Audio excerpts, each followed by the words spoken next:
शहजादा ताजुल मलूक ने दिलबर के बाद उस बूढ़ी औरत से रुखसती लेकर सफ़र की जानिब आगे बढ़ना शुरू किया। ताजुल मलूक खुदा का नाम लेकर गुल बकौली की तलाश में निकले। कई दिन जंगलों और वीरानों में से चलने के बाद शहजादा ताजुल मलूक एक ऐसी जगह पहुंचा जहां एक बड़े देव का ठिकाना था।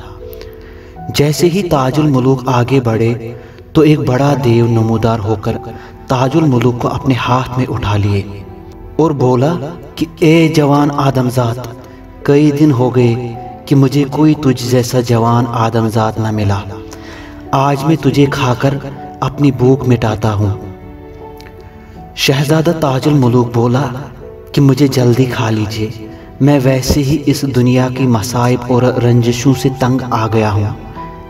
ये सुनकर देव हैरान हुआ और बोला कि ए आदमजात, जो भी मेरा शिकार बनता है मुझसे रहम की भीख मांगता है, लेकिन आज पहली बार कोई ऐसा मिला जो बजाय रहम के जल्दी मरना चाहता है। अगर तू मुझे बताए कि इस हिमाकत की क्या वजह है तो मैं कसम खाता हूँ कि तुझे ना ही आज़ाद करूँगा बल्कि तुम्हारा साथ दूंगा।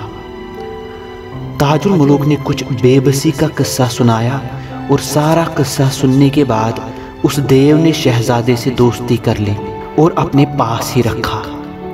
कुछ दिन बाद एक और देव शक्कर, घी और मैदे के बड़े ऊंट लाकर उस देव के पास आया और देव ने ताज से कहा कि वो अब खुद ही इन चीज़ों से अपनी पसंद का खाना पकाकर खाया करे। और कुछ दिन बाद ताजुल मलूक ने एक ऊंट ज़बह किया और उसके बड़े बड़े कबाब भूने और मैदे में शक्कर और घी मिलाकर कुछ रोगनी रोटियां तैयार कर ली और उस देव से बोला कि आज तुम भी हमारे हाथों से बनाया हुआ खाना चख कर देख लो कि हमारे हाथों से बनाया हुआ खाना तुम्हें लजीज लगेगा या नहीं। जब देव ने ताजुल मलूक के हाथों बना हुआ वो खाना खाया तो उंगलियां चाटता रह गया और यूं वो देव हर रोज ताजुल मलूक के हाथों बनी हुई रोटियां खाता था। एक रोज खाना खाने के बाद वो देव बोला कि इतना लजीज खाना खिलाकर मैं तुम्हारा एहसानमंद बन गया हूँ। मेरे प्यारे, मुझे खुशी होगी कि अगर मैं भी तुम्हारे किसी काम आऊँ। ताजुल मलूक बोला कि मेरा दिल चाहता है कि बकौली के बाग की सैर करूं, क्या तुम मेरी ये ख्वाहिश पूरी कर लोगे? देव बकौली का नाम सुनते ही घबरा गया और बोला कि बकौली परियों के बादशाह की बेटी है, उसके बाग में पहुंचना नामुमकिन है।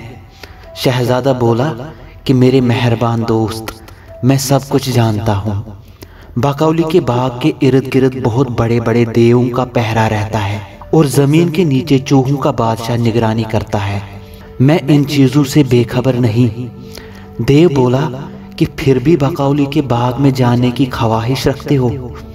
शहजादा बोला, इसीलिए तुम्हारी मदद ले रहा हूँ मेरे दोस्त। देव बोला, मेरे बस में जहाँ तक होगा मैं तुम्हारी मदद करूँगा।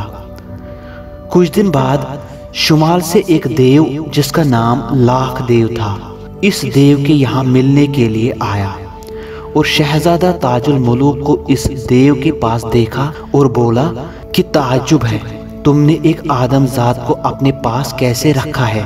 तो ये देव बोला कि ये इंसान कोई मामूली आदमजात नहीं, इसने मुझे कई तरह के खाने पकाकर खिलाए जो इतने लजीज थे कि मैंने ऐसा खाना इससे पहले कभी न खाया। और कुछ बने हुए कबाब और रोगनी रोटी लाख देव के सामने रखकर कहा कि ये आज का बनाया हुआ खाना है, तुम भी खाकर देख लो।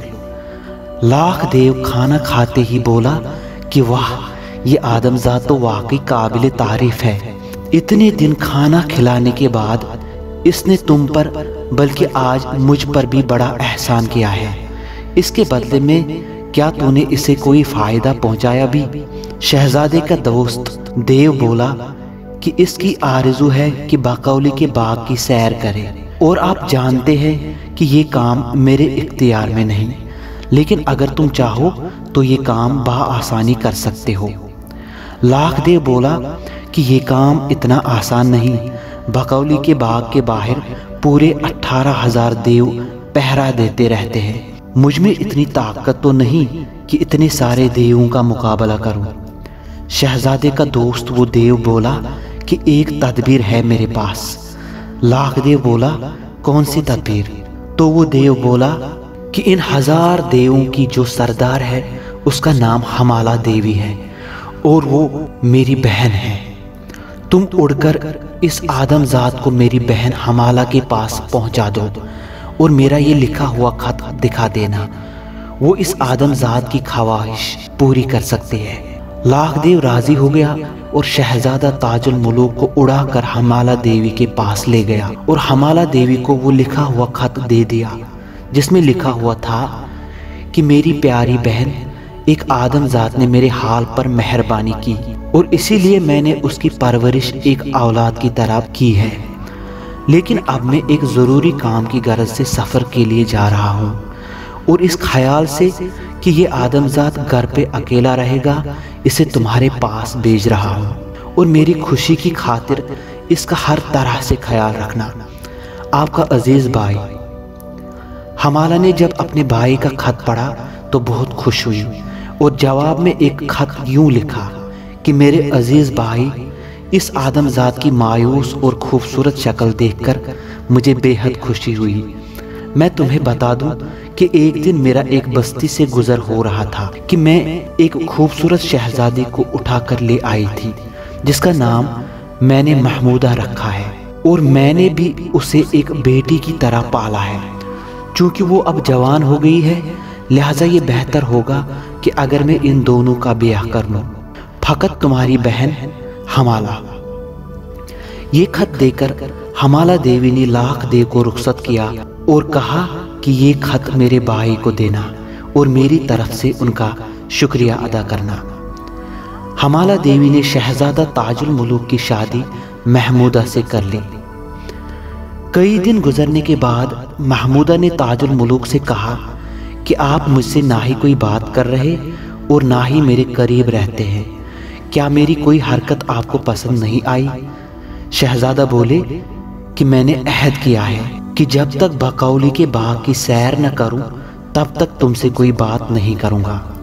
महमूदा बोली, मैं आपकी कनीज हूं। अगर आपकी ख्वाहिश बकौली के बाग की सैर करना ही है तो इसमें कौन सी कबाहत है। मैं कल सुबह को ही इसका इंतज़ाम करूंगी। ये सुनकर ताजुल मुलूक खुश हो गई और महमूदा का हाथ चूमकर हंसी खुशी उससे बातें करने लगा। अगली सुबह हमाला देवी हर दिन की तरह दोनों का हाल दरियाफ्त करने के लिए आ गई। महमूदा ने कहा कि मेरी माँ मानद हमाला, शहजादा ताजुल मुलूक की ख्वाहिश है कि एक बारी बकौली के बाग की सैर करें। आप इनको उस बाग की सैर करा दीजिए, मुझे बेहद खुशी होगी। ये सुनकर हमाला देवी बोली कि उस बाग में जाना खतरे से खाली नहीं। मैं अपने हाथों से शहजादे को ऐसी जगह नहीं भेज सकती जहां हर तरफ मौत मंडरा रही हो। लेकिन महमूदा अपनी जिद पर अड़ी रही और किसी भी तरह हमाला देवी को मना लिया। हमाला देवी ने चूहों के बादशाह को तलब किया और बोली कि ताजुल मुलूक की ख्वाहिश है कि एक बार बकौली के बाग की सैर करके आए और मैं जानती हूँ कि उस बाग के बाहर बड़े बड़े देवों के पहरे के साथ साथ अंदर भी मौत मंडराती रहती है। इसलिए मैं तुम्हें हुक्म देती हूँ कि ताजुल मुलूक को ज़मीन के नीचे से सुरंग के रास्ते बाग के अंदर ले जाए। लेकिन याद रहे, ताजुल मुलूक को कुछ भी नहीं होना चाहिए। अगर तूने उसको सही सलामत मेरे पास वापस न लाया तो मैं तुम्हारा सर काट लूँगी। चूहे ने घबराकर हमाला देवी के पाँवों पे अपना सर रगड़ा और शहजादा ताजुल मुलूक को सुरंग के रास्ते से बकौली के बाग के अंदर पहुंचा दिया। रात के वक्त बाग में पहुंचते ही ताजुल मुलूक ने चूहे से कहा कि अब मुझे बाग की सैर कर लेने दीजिए। चूहा बोला, नहीं, मैं तुम्हें यूं आगे नहीं जाने दे सकता। अब हम वापस चलते हैं। ताजुल मुलूक ने कहा कि अगर तूने मुझे बाग की सैर करने नहीं दी तो मैं अपना गला घोट कर अभी अपनी जान ले लूँगा। ये सुनकर चूहा घबराया और बोला कि नहीं नहीं, ऐसा मत करना, तुम्हें कुछ हुआ तो हमाला देवी मेरा सर काट लेगी। आप चाहे तो बाग की सैर कर सकते हैं, लेकिन मेरी खातिर ज़रा जल्दी से आ जाए। मैं आपका यही इंतज़ार करूँगा। और हाँ, होशियार रहना और कोई बेवकूफ़ी वाला काम नहीं करना। ये बाग जितना खूबसूरत तुम्हें दिखेगा उतना ही खौफनाक भी है। आपकी एक छोटी सी गलती का नतीजा बड़ा ही गजबनाक हो सकता है। शहजादा बोले कि तुम इत्मीनान रखो, मैं जल्द ही वापस आऊँगा। और ताजुल मुलूक बाग में बड़ी ही होशियारी से आगे बढ़े और अल्लाह का नाम लेकर अपने कदम आगे बढ़ाता रहा। वो बाग इतना खूबसूरत था कि उसमें लगी हुई हर चीज चमक रही थी और हर एक चीज, दरख्त, फूल, घास इतनी नायाब थी कि गोया जन्नत का नजारा हो। हर तरफ लाल के दरख्त जिनमें मोतियों से भरी हुई टहनियां सितारों की तरह चमक रहे थे। जमीन ऐसी कि गोया सोना हो। गुलाबी अतर से मुश्कदार साफ व शिफाफ पानी के हौज जिन पर जमुर्रत की ढालियां हवा से झुक झुक कर गिर रही थी और उन ढालियों में छोटे छोटे पत्ते पानी में गिरकर शब चराग की तरह तैर रहे थे। शहजादा रात को उस बाग का खूबसूरत नजारा देखकर चौंक गया। उसे समझ नहीं आ रहा था कि वो धरती पर है या किसी जन्नत की सैर कर रहे हैं। और किसी तरह अपने होश संभालकर ताजुल मुलूक आगे बढ़े और आगे उन्हें नहर में चलता हुआ साफ व शफाफ पानी दिखा, जिसका मुश्क हवा में गुलाबी अतर की तरह फैल रहा था और यूं मालूम होता था जैसे उस नहर में खूबसूरत पानी नहीं बल्कि गुलाब का अतर बह रहा हो। शहजादा हर एक चीज को हैरत से देख रहे थे और आगे बढ़ते रहे। और उस नहर के किनारे चलते चलते शहजादे को एक तालाब दिखा जिसका पानी निकलकर उस नहर में बह रहा था। तालाब में जमा उस पानी की खुशबू इतनी खूबसूरत थी कि इंसान उसे सूंघ कर मस्त हो जाए। शहजादे ने आगे नजर डाली तो क्या देखते हैं कि उस तालाब में एक निहायत ही अजीब, खूबसूरत और नाजुक फूल तैर रहा था, जो इतनी रात में भी अपनी चमक से हर तरफ रोशनी बिखेर रहा था। उसकी खूबसूरती और चमक देखकर शहजादे ने कहा कि हो ना हो यही गुल बकौली है। शहजादे ने बड़ी ही बारीकी से पानी में तैरकर उस फूल को उठाया और पानी से बाहर आते ही उस फूल को अपने कमर से बांध लिया। शहजादा वापस निकलने ही वाले थे कि उसको तालाब के उस पार एक महल का दरवाजा दिखा, जो बड़े ही खूबसूरत लाल और सब्ज रंग के हीरों से सजाया गया था। शहजादा उस दरवाजे की तरफ गए और क्या देखा कि उस महल के दरवाजे हम पहलुए आसमान है। वो महल इतना चमक रहा था कि उसकी चमक के सामने धूप फीकी और चांदनी धुंधली पड़ जाए। ये नज़ारा देखकर शहजादे को समझ आया कि हो ना हो ये बकौली के महल का दरवाज़ा है। शहजादा दरवाजे को हाथ लगाने ही वाला था कि उसने खुद से कहा कि कहीं में कोई बेवकूफ़ी तो नहीं कर रहा, लेकिन न जाने कौन सा शौक उन्हें आगे जाने पे मजबूर कर रहा था। गरज शहजादे ने अपने दिमाग से सारे ख्याल निकालकर धीरे से दरवाज़ा खोला और महल के अंदर चले गए। उसने हर तरफ देखा। महल में कई सारे कमरे बने हुए थे और हर तरफ सन्नाटा था। वहाँ बहुत सारे दरवाजे थे और हर दरवाजे पर सितारों के छोटे छोटे बोटे सजा कर लगाए हुए थे। शहजादा ये सब देखकर हक्का बक्का खड़ा होकर देख रहा था। शहजादा अपने कदम फूंक फूंक कर आगे बढ़ाने लगे और उसे महल के बीचों बीच एक ऐसा कमरा दिखा जिसे इतना सजाया गया था कि उसे देखकर जन्नत का धोखा हो जाता था। शहजादे ने आगे बढ़कर उस कमरे के दरवाजे का पर्दा बड़ी ही बारीकी से हटाया और शहजादा क्या देखते हैं कि उस नायाब कमरे के बीच में सोने चांदी से बने हुए मुसहरी पर बकौली सो रही थी।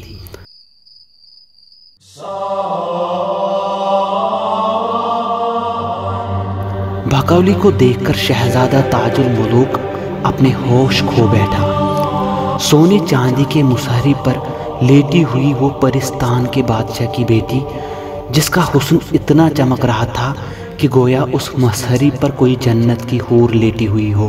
बकौली को देखते ही शहजादा ताजुल मुलूक गश्त खाकर गिर पड़े और बेहोश हो गए।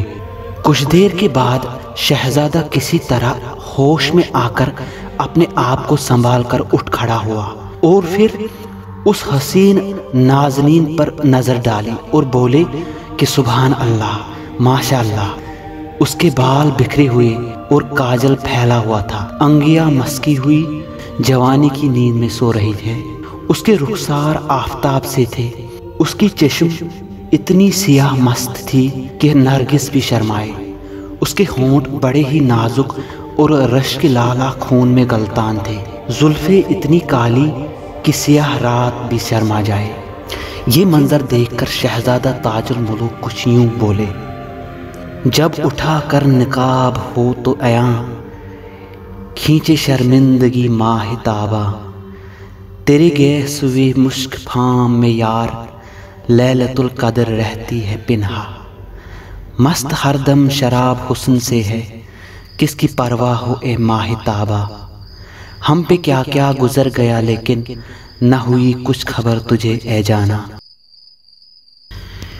ये सोचकर शहजादा ताजुल मुलूक ने अपने दिल में तजवीज़ की कि यहाँ अपने आने की निशानी कुछ छोड़ देना चाहिए। ये सोचकर उस परी की अंगूठी बड़ी ही आहिस्ता से और नरमी से उतार ली और अपनी अंगूठी उसको पहना दी और आंखें फेर कर ये अशआर पढ़ता हुआ वहां से चला।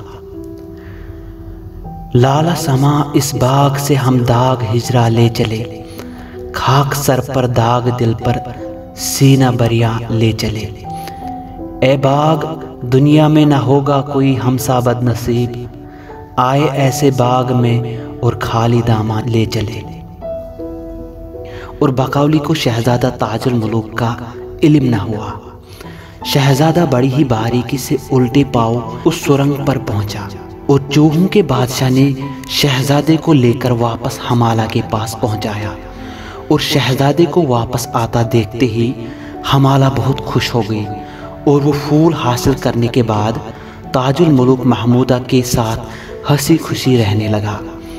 कुछ दिन गुजरने के बाद शहजादा ताजुल मुलूक ने महमूदा को बड़े ही खुश मिजाजी में देखा और बोला कि इन देवों के बीच मेरा रह रह कर दम घुटने लगा है।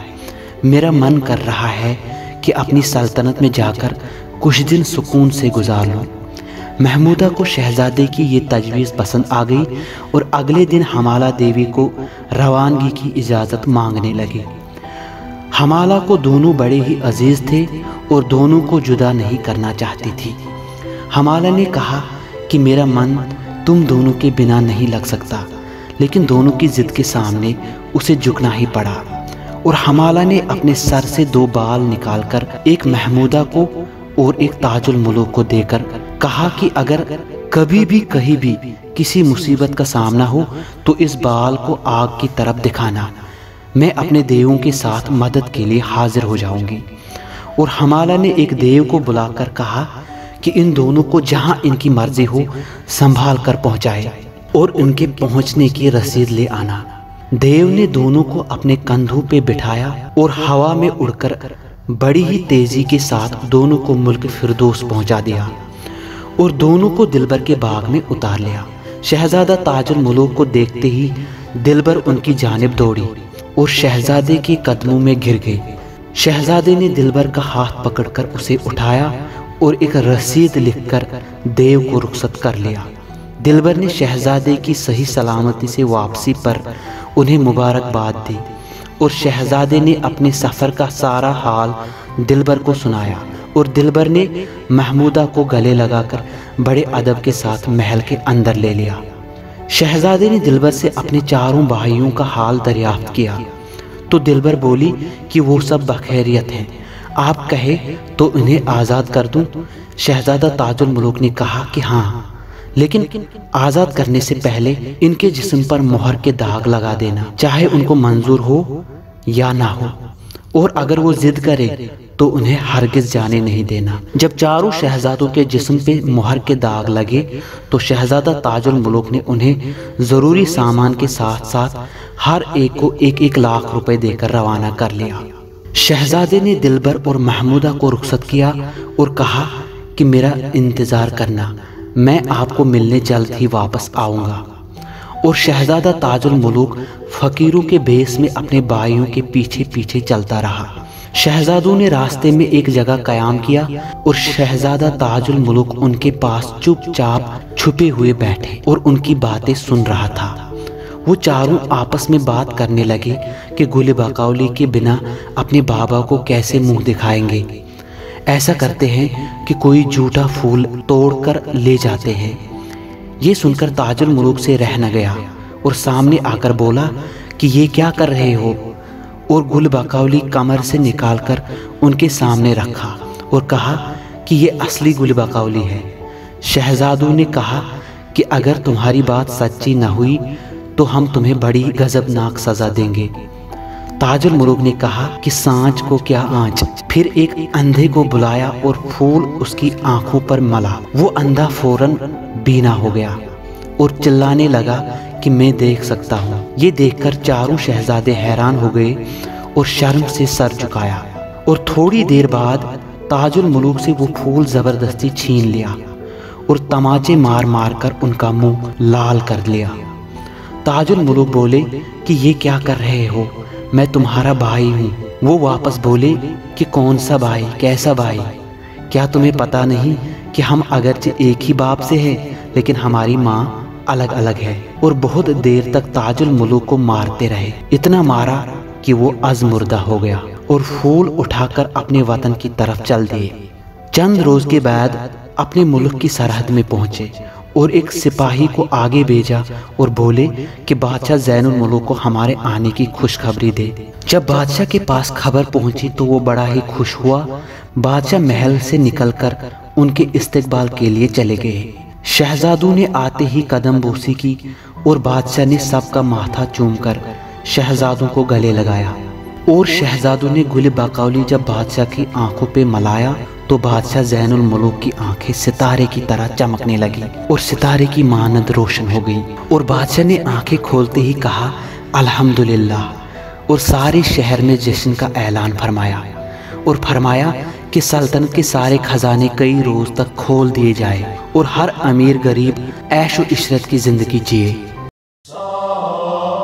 कई दिन बाद जब बकौली ने अपनी जादू भरी आंखें खोली और अपने ख्वाबगाह को छोड़कर महल से बाहर आई और अपनी हसीन आंखों में सुरमा लगाते हुए बाग में उस खास हौज की जानिब बढ़ी और उस गुलाबी अतर से भी ज्यादा मुश्कदार हौज के पानी को अपने रुखसार पर डालकर धोने लगी और अपनी खूबसूरत आंखें धीरे धीरे खोलकर उस हौज को देखने लगी। और हौज में देखकर हैरान हुई कि गुल बकौली गायब है।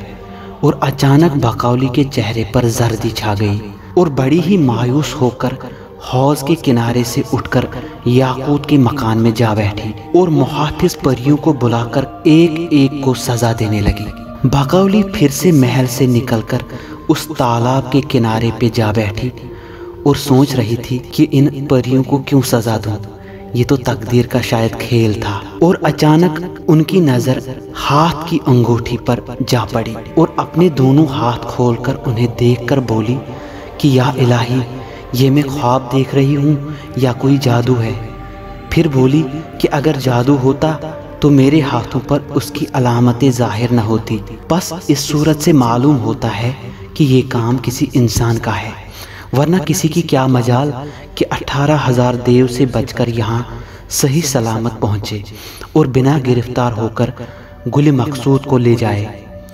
वो उस अंगूठी को देखकर कभी शर्माती, कभी मायूस होती, कभी हंसती और अंगूठी को देखकर यूं बोली, ए चोर, तू अपना नाम बतला, चोरी का सबब तमाम बतला। दुनिया में नहीं है कोई तुझसा, इंसान से न हो ये काम असला। है चोर को अपने माल से सरोकार, तकता है वो सीम दर्ज को यकबार। मैं देखूं जो तेरे दस्त गुलगूं, आंखों से लगाऊं या होंठों से चूमूं। हर चीज यहां इधर उधर थी, पर और कहीं तेरी नजर थी। मेरे सीने में तू सुरंग लगाकर दिल ले गया मेरा मुफ्त में चुराकर। देखा नहीं गो निगाह भरकर, पर आंख पड़ी जरूर लब पर। गर सैर हुआ ना तो ये माना, इस शहर का तूने मजा न जाना। जो नकद था उसे ले गया है, संदूक फकत यहां पड़ा है। बाकौली ने सारी परियों को बुलाकर झंझलाकर कहा कि अगर तुम अपनी जिंदगी चाहती हो तो मेरे चोर को ढूंढकर मेरे सामने हाजिर करो। ये हुक्म सुनकर 700 परियां चारों तरफ तलाश के वास्ते हाँपती हुई दौड़ी और हर कहीं ढूंढा, लेकिन उस बेनिशान का कोई निशान न मिला। बाकौली का दिल जैसे किसी तीर से छिल गया था। वो दर्द की शिद्दत से बुलबुला रही थी और बिना देखे ही उस अनजान चोर की मोहब्बत उसके दिल में घर कर गई और बेचैनी की हालत इन्हें आराम करने से कासिर कर रही थी। और आखिर बाकौली ने बेचैन होकर गोशा निशिनी छोड़कर कमर बांध लिया और उस चोर की तलाश में निकल गए। जंगल, सहरा, दरिया, बियाबा, बाकौली हर तरफ से गुजरी। जो भी इंसान दिखता उसे बेहोश करके उसको परखती और जांचती। जब चोर का फिर भी कोई पता न मिला तो बोली कि अल्लाह, ये इश्क के हाथों मुझे मजबूर होकर मुझे किस इम्तिहान में डाल रहा है तू। गरज इसी तरह तलाश करते हुए यूरोप देश पहुंची।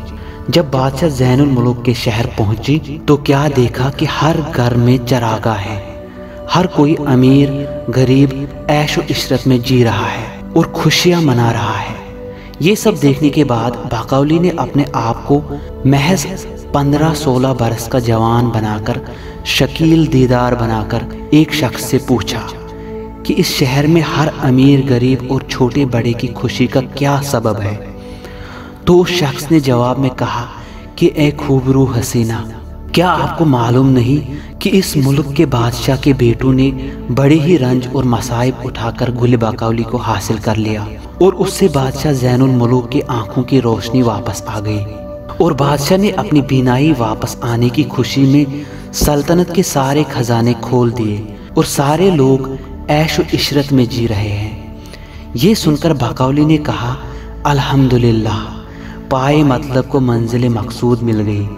ए चोर, तुम्हारे शहर में पहुंच ही गई। मुझे उम्मीद है कि बहुत जल्द तुमसे मुलाकात होगी।